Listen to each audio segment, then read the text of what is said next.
기본 사회는 대통령께서 기본적인 삶은 국가 공동체가 책임지겠다 이렇게 말씀하셨습니다. 그리고 그것은 우리 헌법에 사실은 다 들어있는 아까 행복 말씀하셨죠? 행복 추구권과 인권을 진짜 실제로 보장하는 사회다. 쉽게 정의하셨습니다.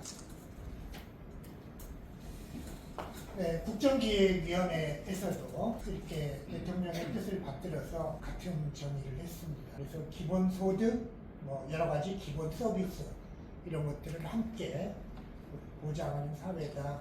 이렇게 볼 수 있겠습니다. 이런 말씀을 오늘 농어촌 지역에 좀 초점을 맞춰서 뒷부분에 특히 햇빛 바람 연결과 관련해서 말씀을 좀 더 드리겠습니다.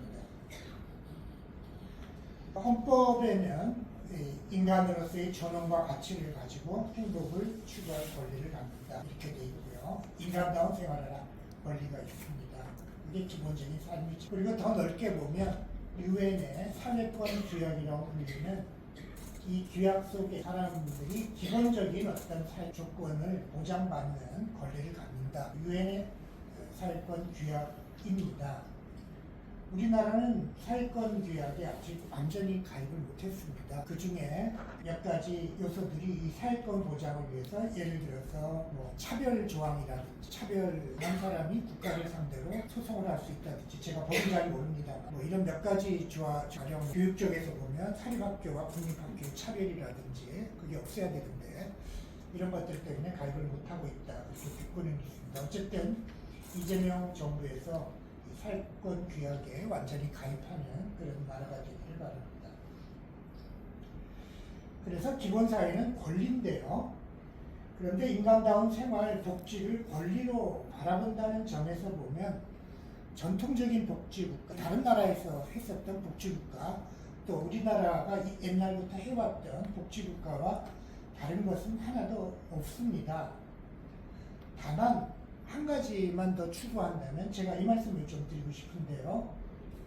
우리가 왜 인간이 태어나면서부터 기본적인 삶을 누릴 권리가 있냐라고 본다면 그 권리는 어디서 오는 거냐? 그러면 종교를 믿으면 하나님이 주신 거다 이러면 되겠지만 그렇지 않다면 우리는 공유부라는 게 있고 공유부의 공동 소유자다. 그래서 우리가 어떤 공유부에서부터 나오는 수익만 가지고도 우리가 기본적인 삶을 꾸려갈 수 있을 만큼 공유부가 풍부하다면 우리는 그런 권리가 있다. 이런 권리를 좀 보탠 것이 이제 기본 사회다 이렇게 보시면 되겠습니다. 그러나 이 복지국가의 이념을 현대적으로 구현하려니까 현대 상황이 많이 달라졌습니다. 옛날에 여기 계신 분들 또 제가 이렇게 학교 다닐 때만 해도 제가 경제학을 했고 노동경제학을 배울 때 노동경제학 교과서에 노동자는 정규직과 비정규직이 있다 이런 거 못 배웠습니다. 정규직이 없었습니다. 모든 노동자는 다 정규직이었죠. 그래서 사람이 일할 사람은 실업자 아니면 정규직이다. 실업자와 비정규직과 정규직이 있네 이렇게 배우지 않았습니다. 이 세상이 너무나 달라졌고 이 불안정한 노동 때문에 우리 젊은이들이 이렇게 일자리를 제대로 갖지 못하고 만족을 못 느끼고 좌절하고 또 극단적인 우익적인 생각에 빠지고 이런 불행한 또 여성에 대해서 어떤 열등감을 느끼고 이런 많은 것들이 이 새로운 시대에 우리가 어떤 기본적인 삶을 젊은이들에게 보장하는 게 눈에 안 보이니까 이렇게 된 게 아닌가 이렇게 생각을 합니다. 그 다음에 우리나라는 복지국가, 세계적으로 복지국가가 막 만들어지던 시절에 유럽의 몇 나라만 진짜 제대로 된 복지국가를 만드는 데 성공했고 우리는 아주 끝에서 출발해서 복지국가 약간 하다가 지금 아직은 멈춘 단계인데 왜 복지국가를 우리는 못 만들었냐? 그 국민적인 합의가 없었기 때문에 못 만들었기 때문이죠. 국민적인 합의는 간단하죠. 우리 돈 더 많이 세금 내고 더 많이 복지 받자라는 국민적인 합의에 도달하지 못한 나라입니다. 그런데 이 나라에서 어떻게 그러면 지금 시대에 맞도록 새로운 복지국가를 만들어내어서 우리 젊은이들에게 물려줄 거냐. 이게 바로 기본사회를 만들어보자. 이제 이런 생각에 들어있다라고 할 수 있겠습니다. 예, 좀 넘어가겠습니다. 그래서 AI 대전환 시대인데 지금 시대를 또 다르게 말하자면 지금 대통령 페이스북에서는 이제 앞으로는 누구나 일할 수 있다라는 전제를 하지 말고 이 복지국가를 생각을 해봐야 된다라고 하는 건데 이것을 흔히 대격차라고 부릅니다. 불평등이죠. 이제는 앞으로 미래사회에서는 진짜 얼마 안 되는 좋은 정규직 직업을 가진 어떤 사람과 그렇지 못한 불안정한 일자리를 가진 일자리는 있어요. 일자리 없어. 오늘 앱 깔아서 나 택배 일 하면 돼. 일자리를 있어요. 그렇지만 그 일은 불안정하고 예, 이런 사람들 사이에 어떤 대격차가 벌어졌을 때 그것이 AI 대전환에 의해서 추구가 된다면 우리가 이 문제를 어떻게 할 건가 이것에 이렇게 초점을 맞추었는데요.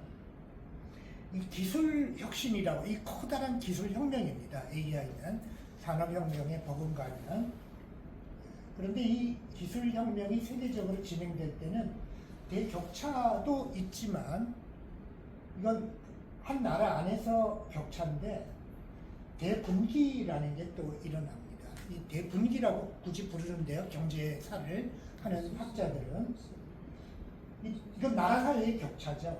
대분기인데 발전 경로에 올라서는 나라와 침체하는 나라로 나누어집니다. 불행하게. 그래서 예를 들어서 산업혁명 시대 18세기에 영국과 청나라는 같은 생활 수준이었는데 영국은 상승 경로에 올라섰고 청나라는 침체 경로에 빠져서 한 나라는 제국주의 국가가 되고 한 나라는 아편을 의무적으로 수입해야 되는 그런 불행한 역사가 발전되었는데 이 대분기에서 우리나라가 이건 나라가 상승 경로에 올라서야 되겠다라는 과제가 또 주어집니다. 근데 이 상승 경로에 올라선 나라들의 공통점이 몇 가지 있는데요. 영국의 경우에 보면 기술혁명의 시절에 산업혁명 시절에 상승 경로에 올라선 게 여러 가지 원리를 보면 그 원리가 의외로 딴 데 있습니다. 뭐냐면 밑에 보세요. 영국이 세계 최초로 한 것들입니다. 공장법이라는 건 근로기준법입니다. 이걸 세계 최초로 만듭니다. 복지법, 국민법, 복지법 세계 최초로 복지를 만듭니다. 노동자들한테 세계 최초로 투표권을 줍니다. 노동조합을 세계 최초로 합법화했습니다. 노동당을 합법화했습니다. 그러니까 세계 최초로 이런 일을 했기 때문에 영국이 상승 경로에 올라섰다라는 게 사람들이 지금 잘 가르치지 않는 내용인데 이게 매우 중요한 내용입니다. 왜냐하면 대분기에서는 국내적으로 대격차가 벌어지잖아요. 새로운 기술과 거기에 빨리 접근하고 빨리 흡수하고 빨리 배워서 돈 버는 사람과 그대로 살다가 뒤떨어지는 사람의 차이가 있는데 나라가 나서 이 대격차를 극복해주는 제도를 만들어냈기 때문에 노동자 너희들 가난하고 돈 없어? 너희 투표권 줄게. 너희 숫자 많잖아. 1인 1표 줄게. 너희들이 알아서 정치해봐. 그러면 노동자를 위한 정치를 하겠죠. 그래서 그러한 제도를 국내적으로 발생한 대격차를 줄인 나라가 발전 경로에 올라섰다. 이게 매우 중요한 내용이 되겠습니다. 우리가 과연 이 격차를 이렇게 국내적으로 이런 걸 극복하는 제도를 만들어서 기본 사회를 만들어내는데 성공을 할지 앞으로 우리가 발전 경로에 올라서느냐 지금 어디로 갈지 모릅니다. 지금 침체 경로로 갔다가 윤석열 정부 시절에 막 지금 올라서려고 하는지 모르겠습니다. 근데 이것은 제가 이런 결론은 간단하게 말하면 에스모글루와 로빈슨이라는 이 두 분이 작년에 노벨 경제학상을 받으셨는데 이분은 2000년 동안 30개 문명의 역사를 연구를 했습니다. 경제학을 하신 분들입니다. 이분들의 결론이 너무나도 간단합니다. 문명이 흥한 발전 경로에 올라선 나라들은 다 포용적인 경제를 가졌다. 포용적인 경제는 경제의 성과의 과실을 골고루 나누는 나라를 만든 문명은 발전했다라는, 너무나도 쉽죠? 법칙이 딱 하나입니다. 경제사에서 문명의 법칙은 딱 하나입니다. 그 기술과 혁신의 성과를 골고루 나눈 문명은 발전했다. 근데 포용적인 경제는 포용적인 정치와 맞물려 있다. 근데 영국은 뭘 먼저 했냐? 영국은 포용 정치를 먼저 했다. 명예혁명을 먼저 하고 나니까 산업혁명이 나타났다. 그렇게 이야기를 합니다. 그래서 서로 맞물려서 어떤 게 먼저 될지 모르는데, 그래서 이제 저는 뭐 영국처럼 기대를 합니다. 근데 한 가지만 더 말씀드리면 1500년 이렇게 또 100년 전에 가면 영국은 뭘 먼저 하냐면 교육을 먼저 합니다. 고등교육을 먼저 키웁니다. 고등교육, 대학교를 많이 만들어요. 프랑스보다 대학교 더 만들어야지. 대학이 진짜 경제 발전의 원동력이에요. 지식이라는. 대학을 만들어서 젊은 인재를 육성하자. 인재 육성의 가장 큰 방법은 뭡니까? 교수 티오 많이 주는 거거든요. 교수 티오 많이 주어서 뉴턴을 교수로 뽑았어요. 그러니까 뉴턴이 만유인력 법칙을 발명하고 200년 뒤에 제임스 와트가 만유인력의 법칙을 이용해서 전기기관을 만들어내는 거죠. 그러니까 교육혁명이 먼저 있고, 어떻게 보면 정치혁명이 있고, 그 다음에 경제혁명이 이루어진 게 영국의 산업혁명이 앞서 나간 결정적인 원인이다. 이렇게 말할 수 있겠습니다. 이게 모든 문명이 다 똑같았다는, 결국 포용적 경제입니다. 이걸 만들어낸 나라는 번성했다. 그러니까 경제 성장에서 AI에서 앞서가고 주식이 5천이 되고 하려면 어떻게 하면 되냐? 그러면 대략 교육 체제가 있어야 되고, 임무지향적인 국가, 정부가 어떤 인내 자본, 모금 자본을 투자해서 경제를 육성하는 것, 시민들의 적극적인 어떤 수용, 성과의 평등한 분배, 이런 것들이 있어야 되는데, 지금 대통령께서 하시는 일들 보면 이런 것들을 조금씩 다 짚고 있는데, 그게 큰 그림에서 이런 조각들이 들어있구나. 그러나 아직 완전히 충분하게 들어있진 않고 지금 막 이런 조각들이 들어있다. 이렇게 보시면 되게, 발표하시는 걸 보면 하나하나 K 엔비디아 말씀하셨죠? 그런 것들이 다 여기 어딘가 들어가 있는, 굉장히 좀 어떻게 보면 굉장히 똑똑하신, 대충 다 감을 잡고 계십니다. 미국은 왜 잘 사냐라고 하면, 미국도 아까 영국 이야기를 드렸습니다만 오늘 미국 이야기를 조금 더 하자면, 먼저 정치, 포용적 정치. 우리는 빛의 혁명을 했지만 지금 국민주권 정부를 열었는데, 링컨은 노예 해박으로, 노예도 정치 같이 하자. 너희들 목소리 내봐라. 3년에 노예 해방 선언을 했고, 전쟁에 이겼는데 그것의 대못을 받기 위해서 노예금지 수정헌법을, 헌법까지 다시, 이거 못 믿는다, 다시 뒷바꿔 할 것 같다. 전쟁 끝나면 다시 저쪽 애들이 다시 노예제도를 부활할 것 같다. 그래서 헌법에다가 못을 박아버리는 그런 일을 합니다. 여러분 중에 링컨이라는 영화를 보신 분이 있는데, 가령 우리가 빛의 혁명에서 뭔가 기본사회를 만들어 갔다면 그것을 다음번 국회의원 선거에서 한 3분의 2 정도의 국회의원들을 모아서 수정헌법처럼 어떤 기본사회가 진짜 진보적인 어떤 헌법 개정까지 가면 좋겠습니다. 근데 전쟁이 나자마자 링컨은 보세요. 산업정책, 투자정책을 합니다. 그래서 그 당시 가장 중요한 기술혁명은, 지금 AI 혁명에 해당하는 혁명은 철도혁명. 미국 대륙에 철도가 다 깔리고 있었는데 거의 대대적인 투자를 합니다. 투자를 어떻게 합니까? 철도 회사 중에 북부 편을 드는 회사들에게는 전쟁이 이미 났어요. 전쟁은 61년쯤인가 북부 편을 들어주는 철도 대자본들은 토지 공짜로 줄게. 철도에 제일 많이 돈 드는 게 토지잖아요.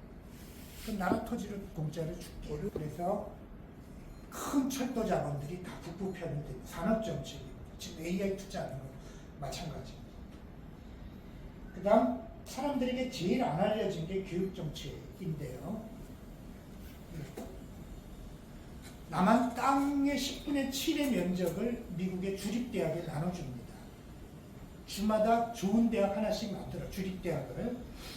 근데 그 주립대학을, 땅을, 이렇게 어마어마한 땅을 나눠주니까 미국 주립대학들이 세계에서 가장 부유한 대학들이 됐고요. 그 대학들은 가장 교수를 많이, 인재를 유치할 수 있고, 가령 영국이 뉴턴을 교수로 유치한 것처럼 미국은 아인슈타인을 교수로 세계 각지에서 뽑아가지고 2차 대전도 그걸로 이기죠. 미국 대학에서 아인슈타인을 유치해서 이긴 거라고도 말할 수 있을 겁니다.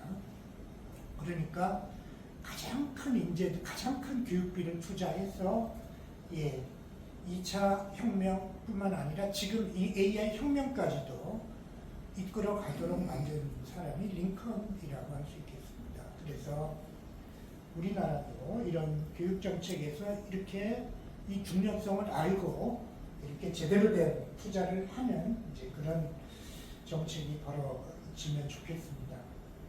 진짜 기본 자산, 토지죠. 기본 소득, 기본 자산. 누구든지 손만 들어, 나 농사 지을래요. 그러면 20만 평 공짜로 줄게. 왜 공짜로 줘요? 아니 그냥 공짜로 줄게. 농사 지은 거. 흑인들도 손들어 줄게. 예. 남쪽에서 어떻게 전쟁을 이기겠습니까? 북쪽이 이러고 있는데. 무기로 이긴 게 아닙니다. 5년 조건이 있고요. 단 하나의 조건이 있습니다. 안 주는 사람. 남쪽 군대에 입대한 사람은 안 줘. 입대한 사람은 절대 안 줘. 그것만 아니면 다 준다. 그렇게 해가지고 전쟁을 이기는데 링컨이 이렇게 한 전제가 나눠준 땅이 미국 땅의 10%, 남한 땅의 10배입니다. 그래서 미국은 복지제도를 유럽처럼, 북유럽처럼 만드는 데는 실패했지만 미국 농촌에 가보신 분들은 다 부자인 걸 느끼잖아요. 지금도. 옛날엔 진짜 부자였습니다.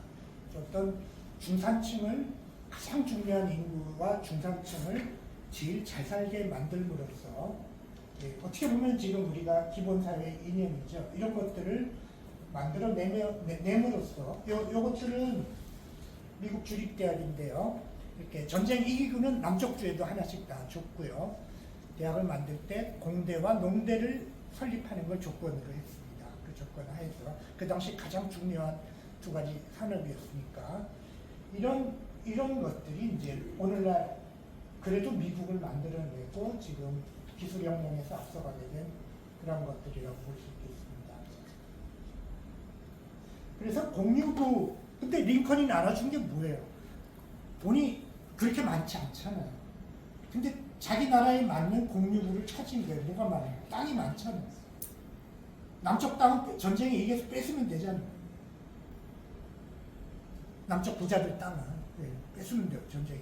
그래서 노예 땅들 이런 것들. 그래서 땅이 우리 공유부라는 땅이 있다. 미국은 땅이 많은 나라다. 이거 나눠주면 된다. 이 공유부를 사람들에게 나눠줌으로써 미국을 잘 살게 할 수 있다. 링컨이 그걸 찾아낸 거죠. 보세요. 산업정책도 공유부 땅이고, 교육정책도 땅이고, 소득정책도 땅이고, 다 땅으로. 자기 나라의 가장 풍부한 공유부를 찾아내서 그걸 사람들에게 나눠줌으로써 새로운 사회를 만들어내는데, 우리가 이제 이 공유부를 요새는 뭐 코먼웰스 이렇게도 부르고요. 이거 좀 붙이면요, 커먼웰스 붙이면 영국이 된대요. 그래서 이렇게 띄어놔야 보통 명사가 되나와요. 그리고 또 다른 운동을 하는 분들은 커먼즈 이렇게 말하는데요. 그래서 인간이 만든 게 아닌 거, 하나님이 주신 거, 자연이 만든 거, 그 다음에 인간이 만들었지만 모든 사람이 함께 만드는 것, 또 한 사람이 만들었더라도 그 사람이 기부한 것. 세종대왕이 한글을 만드셨지만 우리 공유부가 된 것이죠. 이런 공유부라는 게 있고, 이것만 골고루 나누어도 우리는 좋은 사회를 만들 수 있다, 이렇게 생각을 해볼 수 있겠습니다. 예를 들어서 자연공유부는 이걸 경제학에서는 계산하는 분들이 있는데, 돈으로 전 세계 GDP의 2배쯤 된다, 이렇게 말하고요. 한글 세종대왕이 만들어주신 공유부를 보면, 제가 미국 아이들 크는 걸 보니까 국민학교 초등학교 2학년이 돼도 영어책을 못 읽더라고요. 근데 우리 아이들 크는 걸 보면 5살이 되면 책을 읽거든요. 그럼 어릴 때 한 2살 일찍 문자를 읽기 시작하면 IQ가 발달합니다. 두뇌가 발달하는데. 그래서 한국 사람들은 미국 사람보다 IQ가 한 10%좀 높죠. 평균이. 그 세종대왕님 덕택입니다. 미국 아이들 노래, 미국 사람 노래 잘 못 부릅니다. 못 부르냐면은, 제 가설인데, 뭐 제가 예술가는 아니니까. 음표 하나에 발음을 보통 2개, 3개, 5개를 갖다 붙여야 돼요. 어떤 건 5개 갖다 붙이고, 어떤 음표 밑에는 3개 갖다 붙여야 돼요. 노래를 부를 수가 없어요. 근데 우리 세종대왕님이 만들어주신 이 문자는 음표 하나에 글자 하나씩 갖다 붙여요. 얼마나 따라 부르기 좋아요. 그러니까 K-팝 데모나 헌터스를 만들 수 있죠. 노래도 잘 부르고. 그래서 이렇게 막대한 공유부 이익이 있는데, 지금 이 AI 혁명에 이제 데이터와 지식이라는 공유부가 있다. 그리고 지금 기후전화 문제가 있는데 햇빛과 바람이라는 공유부가 있다. 이걸 잘 활용해서 이 어려운 대전하는 시기를 넘어갈 수 있겠다. 이제 이게 바로 이 공유부라는 생각입니다. 그런데 공유부는 주어져 있지만 주어진 채로 있지가 않습니다. 너무 남획해서 사라지기도 하고요. 근데 어떤 공유부는, 특히 사회적 공유부는 같이 만들어야 되잖아요. 세금을 같이 내야 되잖아요. 노동을 같이 내야 되는데 내기를 싫어해요. 그럼 안 만들어지죠. 무임승차자 문제가 있고요. 특히 이 공유부를 만드는 과정, 어떤 공유부는 공유부로 놨고, 어떤 나라에서는 공유부로 아니에요. 예. 싱가포르는 토지가 공유부인데 우리는 토지가 공유부가 아니에요. 예. 뭐 그렇죠. 예. 어떤 나라는 도로와 지하철이 뭐 거의 공짜인데 어떤 나라는 아니고요. 그래서 이 공유부로 만드는 과정을 특히 요즘에는 커머닝 이렇게 부르는데, 동사를 써서. 근데 커머닝을 하려면 제일 큰 여러 가지 딜레마가 있어요. 딜레마를 극복해야 되는데, 가령 지금 문제 같으면 미래에 닥칠 편익, 미래에 닥칠 비용을 인간들이 계산을 잘 못해요. 가령 우리가 지금 탄소를 배출하는데 이게 미래에 어떤 피해를 닥칠지 진짜 계산을 잘 못합니다. 그러면 이 탄소, 공기라는 공유부를 남획하고 못 지켜낸 채로 미래에 물려주겠죠. 그걸 계산하는 게 어렵습니다. 계산하고 행동하고 그 비용이 마치 자기 비용인 것처럼, 우리 자식과 손자가 부담해야 될 미래의 기후 비용이 내 비용인 것처럼 생각하고 행동을 안 한단 말이에요. 이런 문제들을 다 극복해야지만 비로소 공유부가 공유부로서 남겠습니다. 예를 들어 특히 토지 같은 공유부는 일부 사람들이 사유구를 독차지해 있습니다. 그러면 그걸 어떻게 할 거냐?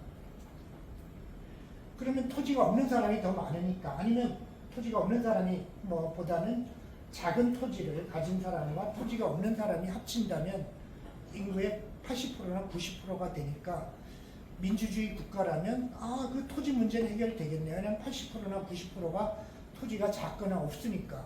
근데 그렇게 안 돼요. 조그만 토지를 가진 사람들이 아주 부자, 수십억, 수백억의 토지를 가진 사람과 자기를 동일시하고 동일하게 투표를 해버리니까 바꿔지지가 않습니다. 그러면 토지 공유부로서 토지로부터 나오는 수익을 나눌 수가 없죠. 그런 나라에서. 커머닝에 실패한 나라들이죠. 그걸 극복한 나라가 있죠. 있으면 예, 그걸 나눌 수가 있는 거죠. 그래서 이런 문제들, 그리고 커머닝이 결코 쉬운 게 아니고 어떤 것들은 수많은 인간의 이기심과 미래를 못 내다보는 것, 그 다음에 가난한 사람이 훨씬 많은데 그 가난한 사람들이 부자 편을 드는 것, 이런 모든 문제들을 다 극복한 다음에서야 비로소 공유부가 공유부답게 되니까 굳이 말하자면 기본 사회를 만들어내는 게 결코 쉬운 일이 아니다. 이렇게 볼 수 있겠고요. 그래서 이 공유부라는 게 가령 자연 공유부가 토지인데 이 토지를 이렇게 이 공유부로 만들어서 지켜내려고 합의를 본 것. 이 문화와 제도도 법률도 공유부거든요. 민주주의라는 게 매우 전 세계적으로 퍼진 매우 중요한 공유부죠. 그런 합의 자체가 또 공유부니까, 그러니까 우리가 예를 들어서 이 토지 공유부에서부터 나오는 수익의 뭐 한 10% 정도는 전 국민이 나누자라는 사회적인 합의가 있었다면 그 합의 자체가 다시 공유부죠. 그러니까 그 공유부를 가진 나라는 잘 살죠. 싱가포르는 그런 공유부를 가진 나라죠. 그 나라는 불평등이 훨씬 작고, 예, 지금 아시아에서 이제 한국보다도 훨씬 잘 사는 나라가 되었죠. 어쨌든 이 커머닝을 할 수 있느냐, 해 나간 나라 자체가, 커머닝 자체가 하나의 그 나라의 공유부다, 제2의 공유부다, 이렇게 볼 수 있습니다. 사실 공유부의 그를 가지고 기본소득 같은 걸 지급하자는 것을 주장한 노벨 경제학상 수상자들은 많은데, 그 대표적으로 두 분류로 나눌 수 있습니다. 하나는 사이먼이라는 분이고요. 예, 두 번째는 제임스 미드를 소개시켜드리고 싶은데, 사이먼은 그 지금도 인공지능 개론 이런 공학책에 보면 인공지능의 아버지로 불립니다. 직접 인공지능을 만드신 분입니다. 그래서 AI라는 용어를 만든 그 다트머스 세미나에 참석하셨던 분입니다. 1950년대. 그래서 이분은 지식이 공유부인데 모든 소득은 지식에서 나온다. 그러니까 지식 가치론입니다. 그렇다면 90%가 마땅한데 90%는 남의 지식이니까, 공유부니까.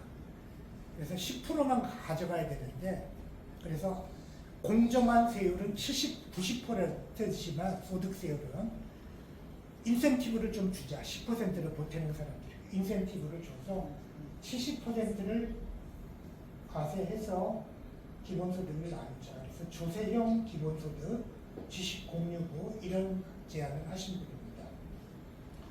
밑에 있는 제임스 미드는 케인즈의 가장 으뜸가는 제자입니다. 케인즈가 이렇게 교수로 할 때 제임스 미드는 그 대학원생으로서 케인즈 집에서 먹고 자고 하면서 때때로 케인즈가 일반이론 한 챕터를 써주면 자기들끼리 토론해서 선생님께 우리 토론할 때 이 부분을 이렇게 고치면 좋겠다, 이렇게 제안했던 그 제자들입니다. 공부도 그렇게 하면 진짜 잘하겠죠. 예. 케인즈 같은 사람한테서 케인즈 집에서 밥 얻어먹고 세미나에 가면서 선생님이 직접 쓰신 채 코멘트해 가고 배우고, 그러니까 똑똑해지지 않을 수가 없겠죠. 근데 이분은 세금형은 어렵다라고 봤습니다. 조세형은 어렵다. 그래서 새로운 어떤 사회를 만들려면 이 사회는 정부가 주식회사 제도를 그대로 활용해야 된다. 주식회사의 지분의 50%를 갖자. 사자. 돈을 주고 삽니다. 그리고 이 정부는 경영에는 관여 안 합니다. 배당만 봐.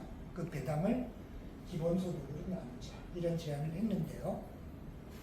이 두 가지 방법 중에서 첫 번째 방법, 세금을 통해서 어떤 공유부의 수익을 나누는 방법은 특히 우리 국민들 사이에서는 실천하기가 너무너무 힘들다라는 것이 점점 확인되었고, 그래서 이재명 후보는 전번 떨어진 대통령 후보 시절에는 앞부분을 좀 강조했다가 이걸 좀 미룬 셈입니다.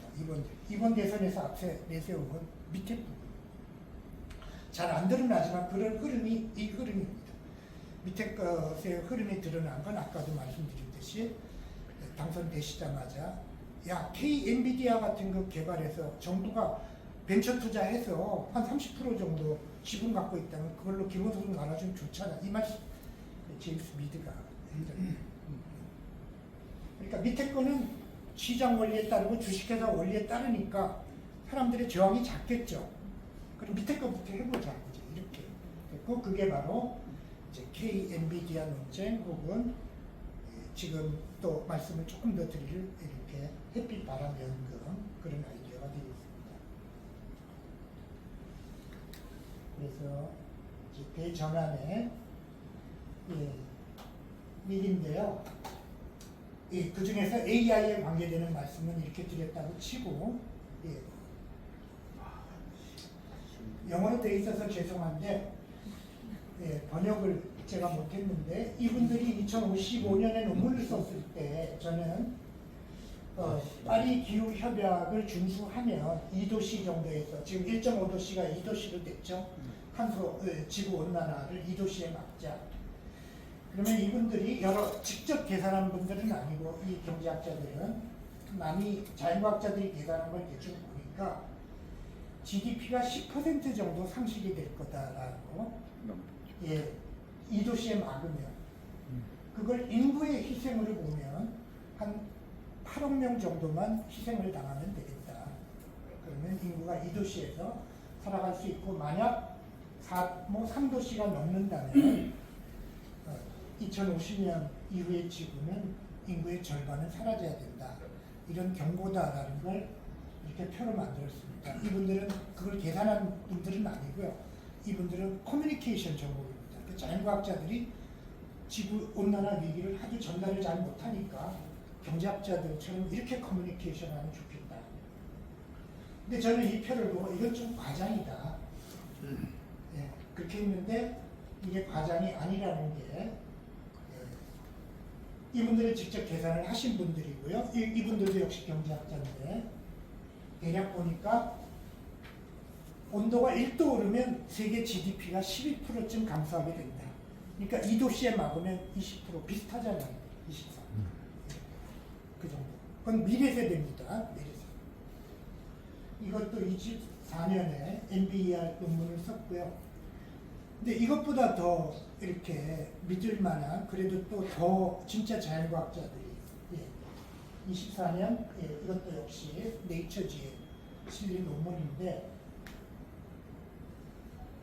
그 논문의 요점은 여기 영어가 is committed to 이렇게 되어 있는데 이거는 그렇게 되기로 이미 결정되어 버렸다 이런 뜻입니다.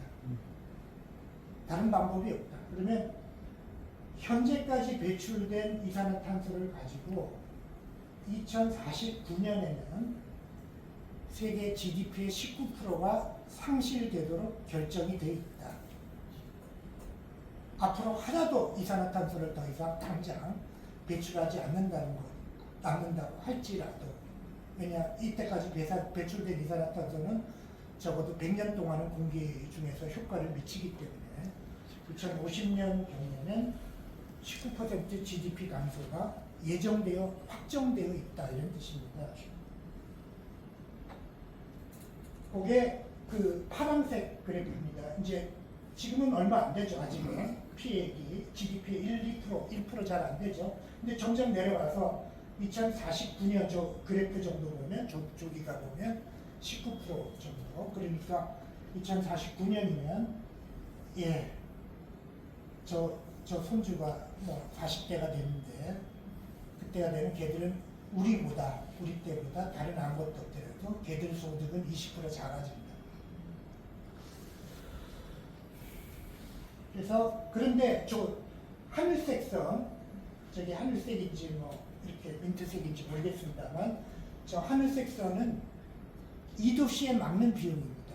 2도씨로 막는 비용은 매년 세계 GDP에 각 나라들이 GDP의 3% 정도를 투자하면 그 비용입니다. 그 비용이 하늘색 선인데 그 비용에 비해서 피해액이 6배다. 이런 충격적인 논문을 썼는데 이게 네이처에 실린 논문이거든요. 그래서 저는 권위 있다고 믿는데 이게 잘 보도가 안 됐고 이게 강조가 안 돼 있습니다. 만약 이렇게 우리 후손들이 막대한 피해를 입는다면 우리는 어떻게 해야 될지 모르겠는데 불행하게 우리나라는 기후 악단입니다. 재생발전 비율이 10%. 너무나도 낮습니다. 유럽 평균은 50%가 넘고요. 독일 60%, 미국도 우리보다, 이건 트럼프 이전의 미국이죠. 26%. 이건 25년 통계였고요. 25년 통계는 이제 조금 더 지나가면 다 끝난 나라들이 있어요. 유럽의 몇 나라들은. 이제 우리나라는 여기 있습니다. 그 다음에 뭐 세계적으로 미국도 심지어 올해 3월에는 재생발전이 화석발전보다 반트럼프 시절에도 이렇게 많아지는 이유는 미국의 전기 같은 것들은 주로 주정부에서 관할하고 연방정부에서 전기를 자꾸 재생전기로 공급을 하니까 미국도 훨씬 더, 또 미국은 자연 조건이 굉장히 유리한 걸 아시죠?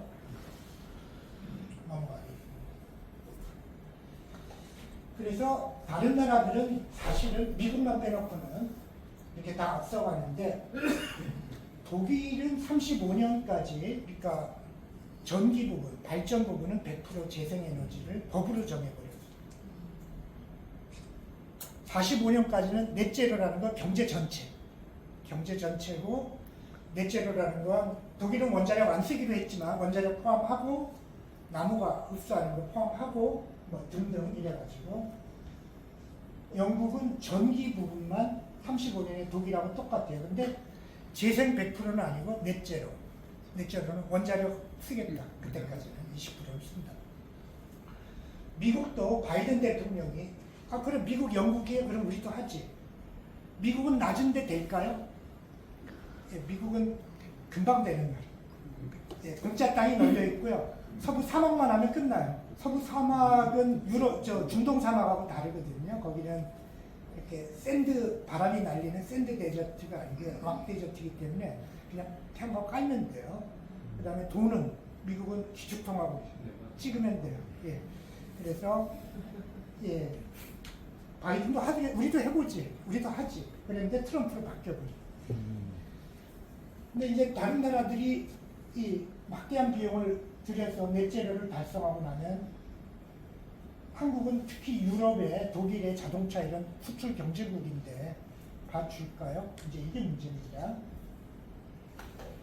이미 아이디어는 나와 있습니다. 이것도 2015년에 똑같이 노벨 경제학상을 이분은 환경경제학 쪽으로 노드하우스라는 분은 세계 기후 위기로 지구 인류 문명이 붕괴하는 걸 막으려면 방법이 있다. 기후 클럽을 만들면 된다. 이런 논문을 썼습니다. 기후 클럽이라고 하는 말은 어렵지만 간단히 말하면 재생 발전 비율이 재생에너지 탄소 배출 비율이 높은 나라 그러니까 재생 발전 비율이 낮은 나라는 수출을 못하게 하면 된다. 이런 아이디어입니다. 간단하죠? 그럼 지구는 살죠. 그러니까 트럼프 관세를 이렇게 한국 같은 나라만 내리면 되는 거예요. 근데 G7이 합의했습니다. 2022년 12월에 바이든하고 이 노드하우스의 아이디어를 독일 쪽에서 강하게 미국을 설득했고 바이든 그래 나도 탄소 중립해야지. 바이든이 동의해요. 근데 그만 바이든이 정권을 상실했어요. 근데 만약에 이제 뭐 바이든이 한 번 더 재선이 된다면 그러면 2050년에 지구는 한 20억 명쯤 희생되지 않을까 싶습니다. 근데 많은 사람들이 기대하듯이 바이든이 재집권에 실패하고 민주당이 된다면 제일 그 다음날에 해야 될 일이 트럼프 같이 똑같이 하죠. 파리 협약에 복귀하겠죠. 그 다음날 취임하는 날. 그리고 원래는 35년경에 기후 클럽을 만들기로 완전한 기후 클럽을 만들기로 했는데 만약 미국의 피해가 계속되고 기후 온난화 피해가 계속된다면 미국은 기후 클럽에 복귀하면서 바로 트럼프 관세는 없앨 거야. 대신에 우리는 기후 클럽 만들어서 기후 관세를 매길 거야. 이럴 수 있겠죠. 그게 29년과 30년 경이 될 때, 30년 초가 될 텐데 만약에 그때부터 강한 기후 클럽이 작동하기 시작한다면 한국 경제는 붕괴입니다.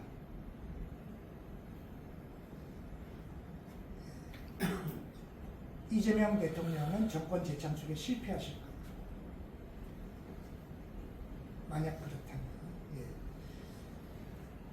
그래서 지금 내년도 예산에 재생에너지 투자를 1조 늘리는 걸로 편성을 했는데 윤석열 정부가 계속 깎아가던 걸 플러스 1조로 늘렸으니까 어마어마한 양입니다. 근데 그걸로 안 됩니다. 50조쯤 늘려요. 그래서 산업화 이후 최대의 경제 위기가 이 한국의 이 기후전환과 관련된 국제적인 흐름을 보면 이미 한번 합의했었어요. 미국 민주당에서. 기후클럽 만들겠다. 근데 미국 피해는 갈수록 커져요. 올해 피해만 보니까 GDP 1%쯤 상실했어요. 미국에서. 기후 피해로. 제가 다 하지도 조사도 다 못했어요. 여름방학에 일리노이주에 좀 있었는데 때때로 외출 금지 권고가 내려지더라고요. 왜냐하면 공기가 너무 나쁘대요. 아니 일리노이주가 왜 나빠요? 캐나다 산불이 미국으로 다 넘어왔대요. 예. 한 일주일쯤 외출 금지 권고가 나오더라고요. 그 맑은 나라에서. 근데 이것이 지금 만약 네이처지에 논문이 많은다면 올해는 1%지만 내년에 1.5, 2 이렇게 간다는 거 아니에요. 가서 한 몇 년만 가고 정권이 바뀐다면 어려워질 거다. 그래서 우리가 해야 될 일은 독일, 영국, 미국에 맞춰야 돼요. 35년에 발전은 끝내야 돼요. 우리도 발전은. 근데 못 끝내니까 90%까지만이라도 해보자라는. 적어도 미국보다는 15%, 20%를 앞서가야 됩니다. 미국은 언제 합의 보면 미국은 언제 따라올지 모르고 미국이 기술이 될 테니까 미국보다 앞서가야 돼요. 미국보다 지금 3분의 1 수준으로 재생에너지 전환 따라가면 큰일 납니다. 예. 그래서 35년 60% 전기 부분입니다. 이게 탄소 배출로 계산하면 공식이 있지만 좀 복잡합니다. 전기의 60%는 그러면 다른 나라들은 100%인데 그렇죠. 근데 우리 90%가 되는 겁니다. 원자력 30이 지금 있으니까 있는 거 계속 쓴다면 90이 되는 거고요. 이 목표를 높여야 됩니다. 그럼 지금 10%거든요. 그러면 30년 이재명 대통령 말기까지 한 35%, 40%까지 가야 됩니다. 가면 좋겠습니다. 갈 수 있냐? 우리도 있어요. 예. 예, 땅과 돈이 있습니다. 예, 땅과 돈이 있습니다. 땅이 있냐 이 좁은 나라에서? 예, 땅이 있어요. 있어요. 모범되는 나라가 독일입니다. 그럴까요? 예. 모든 주는 2%를 육상폭력에 할당하도록 법을 바꿔요. 주별 면적에. 그리고 1년 내로 뭔가 한 50%를 배정하고 나머지는 좀 천천히 배정. 50% 빨리 배정할 땅이 있잖아요. 누가 봐도 육상폭력에도 큰 피해, 그래도 피해가 작고 마땅히 해야 될 땅이 눈에 보이는 데가 있잖아요. 그럼 빨리 지정하고 뭐 농지는 어떡하지? 영농용 태양광 하기로 해야죠. 근데 뭐 그럼 살림은 어디까지 빌 수 있지? 바다는 어떡하지? 복잡하고 계산해야 되는 건 천천히 지정하더라도 2%를 하자. 그러면 생각해 보십시오. 육상폭력은 태양광보다 피해가 더 큽니다. 주변에. 지금 기술이 좋아졌겠지만 예, 태양광은 알아서 더 배정하고 폭력에 그냥 왜 해상폭력으로 안 하지? 독일은 바다가 없어요. 북해 조금. 우린 삼면이 바다예요. 우리 훨씬 나아요. 독일이 따라가면 돼요. 우린 1.5%만 하는데 바다가 3면이에요. 근데 이렇게 용도 지정을 해두면 어떻게 되나요? 가장 환경 피해가 작은 데부터 지지하겠죠. 주민 합의가 빠르고 그렇잖아요. 갈수록 좀 어려운데 하겠죠. 합의를 거쳐서. 그러면 환경 피해가 가장 작잖아요. 그 다음에 발전소 건설하는데 6개월밖에 안 걸리지, 펜은. 발전소 건설하는 대부분의 시기는 용도 지정하고 주민 합의잖아요. 그걸 다 끝내놓으면 여기 땅 하면 할 수 있잖아요. 주민 합의 끝난 상태로 돈만 되면 들어오면 바로 만들 수 있어요. 이런 합의를 해놓잖아요. 독일이 그렇게 했어요. 독일이 그렇게 했어요. 1년에 재생에너지 비율을 8%씩 높여가고 있어요. 예, 1년에. 그러니까 한 얼마 하면 우리도 이렇게 용도 지정만 해놓으면 얼마든지. 또 바다가 있잖아요. 바다가 있고.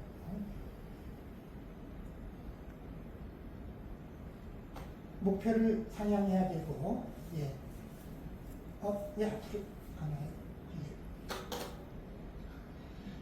거꾸로 지금. 예. 돈이 좀 필요한데요.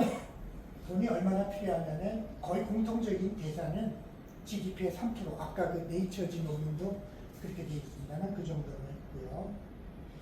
그래서 우리로 보면 10년 동안 1년에 한 50조 정도, 10년 동안에 한 500조 원 정도의 기후 채권을 마련해야 됩니다. 이 세금으로는 좀 어렵겠습니다. 그러면 기후 채권 마련하면 채권이라고 하는 건 본래 나쁜 게 현재 세대가 펑펑 쓰기 위해서 그 비용을 미래에 떠넘기기 때문에 비난을 받잖아요. 근데 이 기후 채권은 많이 다르지 않아요? 미래 세대가 입을 피해를 지금 투자해서 줄여주자는 거죠.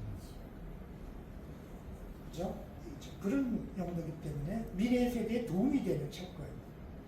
지금 많이 하면 할수록 피해가 가속적으로 줄거든요. 1년이라도 빨리 하면 1년이라도 피해가 덜 하거든요. 그러니까 채권 발행이 정당화된다라고 하는 것이고요. 그리고 다른 걸로 성장률을 높이고 주가 상승시킬 필요가 없습니다. 이 기후채권 500조 원 법만 통과되면 1년에 50조씩 10년 동안 에너지 부분이 이렇게 탄소 중 완전 넷제로 할 때까지 기후채권을 써라 라고 한다면 사실 500조 원은 좀 충분한 돈입니다. 제가 이렇게 주장해야 현실 정치에서 좀 깎일 테니까 저도 그냥 이렇게 뻥으로 한번 좀 약간 좀 세게 예, 중간에 좀 깎으라고 깎을 테니까. 그래서 이렇게 해놓으면 성장률 1, 2%는 높아지겠죠. 만약 500조 내일 발표한다고 하면 여러분 배터리 주식 안 사실 거예요. 배터리 수요가 100조가 넘는데요. 국산으로. 예. 국내에서 하는 거니까. 중국산이 아니고. 그러면 성장 공약, 주가 공약 다 이걸로 금방 달성할. 발표만 하면 됩니다. 법만 통과시키면. 성장은 간단한 법을 통과시키면 됩니다. 근데 사실 이런 사례가 있냐? 있습니다. 예, 독일이 기후채권법을 또 통과시켜 아주 모범적인 나라입니다. 우리보다 액수가 좀 큰 것 같아요. 네, 지금 그 자료는 지금 여기서 또 빠뜨렸네요. 링컨은 아까 링컨 소개시켜드렸는데 링컨은 남북전쟁 때 역시 기후채권, 전쟁채권. 근데 이자율 제로. 이자율 제로로 채권을 어떻게 발행하죠? 돈을 찍으면 됩니다. 링컨은 돈을 찍어버려요. 참 똑똑한 사람이죠. 그러니까 남쪽에서 봐요. 기업들이 무기 만드는 기업들이 저걸 파는데 북군에서 다 사주는 거예요. 북부주들은 링컨주들은 돈이 무한정이 있어요. 무기 무한정. 남쪽은 금융자본에게 7% 이자 주고 무기를 사요. 채권 발행해서. 전쟁에 누가 이기겠어요? 근데 이 기후 전쟁, 남북 전쟁을 몇 배로 능가하는 인류의 존속을 둔 전쟁이기 때문에 이런 기후 채권이 정당화된다고 볼 수 있겠습니다. 그래서 이런 것들을 우리가 해낸다면, 예, 우리가 기후 위기를 넘고 A 대전환을 넘어서면서 이렇게 후손들에게 피해가 작은 할 만한 기본이 갖추어지고 에너지 위기를 앞서서 넘긴 좋은 나라를 물려줄 수 있을 것이다. 예, 이 정도 말씀을 좀 드려야 될 것 같습니다. 대충 보면 한 가지만, 제가 지난주에 완주에 갔다 왔는데 완주시에서는 이렇게 우리 완주 군수께서, 여기 우리 영남도 그렇게 되면 그런 자치 단체장이 나오면 얼마나 좋겠습니까? 군수께서 이제 1년 이상 이제 저희들하고 같이 세미나를 활동을 하시면서 이제 해서 정부에서 이렇게 우리 농어촌 기본소득 완주군은 못 받죠. 왜냐하면 인구가 5만 되니까. 예, 그러니까 못 받지만 그 필요 없다. 우리가 그냥 하겠다. 농어촌 완주군 기본소득을. 재원이 어디 있는데요? 그러면 이제 조사를 공무원들이 다 계획을 다 용도 지정을 끝냈습니다. 완주에 있는 도로, 주차장, 공공 건물, 그다음 완주에 무슨 강이 있고요. 그 강에 그 만경강, 우리 이런 그 강변에 산책로 이런 데다 계산을 해서 태양광은 주민협동조합 방식하고 이제 군에서는 토지를 내고 돈은 주민들 펀드를 좀 막으면서 그래서 투자를 해서 규모를 얼마로 하는데 거기서 나오는 수익을 완주군에서 계산한 걸 보니까 1년에 1인당 100만 원씩 그 주겠다라고 공약으로 지방선거 공약으로 이제 발표하실 예정입니다. 그래서 특히 완주는 전북이지만 전북뿐만 아니라 전남에도 이렇게 단체장들께서 이런 의식을 가진 분들이 많이 생겨서 그래서 집단적으로 이렇게 중앙정부에 의존하지 않고 이렇게 마을 분 단위에서 공유부를 만들고 햇빛바람연금을 주민들과 협력해서 이렇게 공급하겠다라는 운동이 일어나고 있으니까 이런 사례가 퍼진다면 이렇게 활동하시던 이 영남 쪽에도 큰 도움이 되지 않을까 이런 생각을 합니다. 그래서 완주가 무슨 바다도 없는데요.